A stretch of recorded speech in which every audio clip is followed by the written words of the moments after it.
Sesuai dengan kodratnya, laki-laki dilayakan dengan bangun tubuh nan kuat kokoh, dengan nyali keberanian nan tinggi dan berpikir lebih rasional dibandingkan dengan kaum wanita.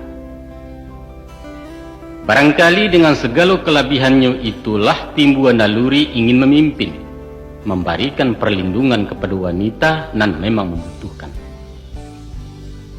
Kemudian menyusul hak dan kewajiban antara kedua belah pihak, serta pembagian tugas nan terpisah menurut kedudukan masing-masing.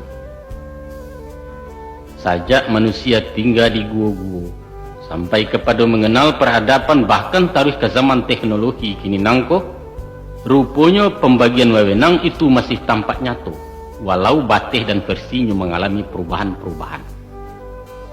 Sekalipun akhirnya pihak wanita menginginkan persamaan hak, dan sebagian dah dicapainya, tapi mustahil melawan kodrat, sebab kodrat itu hadir tanpa diminta dan tanpa dituntut. Itu sebabnya perjuangan emansipasi kadang-kadang terasa tidak adil, karena wanita tidak pernah menuntut persamaan kewajiban. Akan pincanglah jalannya masyarakat sekiranya hak disamakan, sedangkan kewajiban tak seimbang. Dalam konteks itu, Minangkabau menganut kaidah tersendiri, yaitu memberikan seluruh apa yang menjadi hak-hak wanita sesuai dengan kodratnya pula. Hak perlindungan keamanan, hak pelayanan ekonomi, kedudukan sosial dan lain sebagainya, dan kasadonya itu lah lama dimiliki wanita Minang. Oleh sebab itu, tokoh-tokoh wanita yang mengobarkan perang emansipasi tidak pernah muncul di tanah Minang, karena memang tidak dibutuhkan. Untuk apa menuntut sesuatu nalah ada dalam genggamannya. Adat dan merupakan peraturan tertinggi dalam masyarakat, terlalu banyak memberikan fasilitas dan subsidi kepada wanita. Rumah gadang secara gratis disuruh tunggu, tidak kemenyau, tidak kemengontrak. Seluruh hasil harta pusaka makanlah, minumlah, pakailah. Nak bersuami dilamarkan sampai pun keturunan menurut garis keibuan. Kurang apa le wanita di tanah peradatku. Hanya satu yang tak pernah lapih dari tangan, yaitu kekuasaan. Walaupun kadang-kadang orang laki-laki sampai mengalahkan orang demi kesejahteraan dunia nak kemanakan, namun katuh putih ada di tangan mama. Wanita Minang tidak mengatur tapi diatur.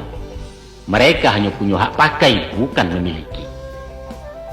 Dia pun kunci ada di pinggang, tapi rangkiang tidak dibuka atas perintah siapapun kecuali suruhan mama. Sebaliknya mantang-mantang punya kuasa, seorang mama tidak boleh seleluasa mengambil padi sebelum ada persesuaian dari bundo. Orang padusi tidak berhak jadi penghulu. Namun penghulu alun katagak kalau para bundo kandung sepakat tidak menerima. Baik itu sepanjang adat di pusaka. Tak kalau Cindua Mato dihadapkan sebagai terdakwa karena menculik putih bungsu dari Sungai Ngiang, seharusnya bundo kandung selaku kepala pemerintahan berhak memberikan kata hukum. Tapi kasus pelanggaran adat itu diadili oleh Basa sampai Balai, lembaga yudikatif dan sadonyo terdiri dari laki-laki. Nan tentu saja atas restu dan pertimbangan sang ratu bundo kandung. Nah, angku-angku bisa nak tenang.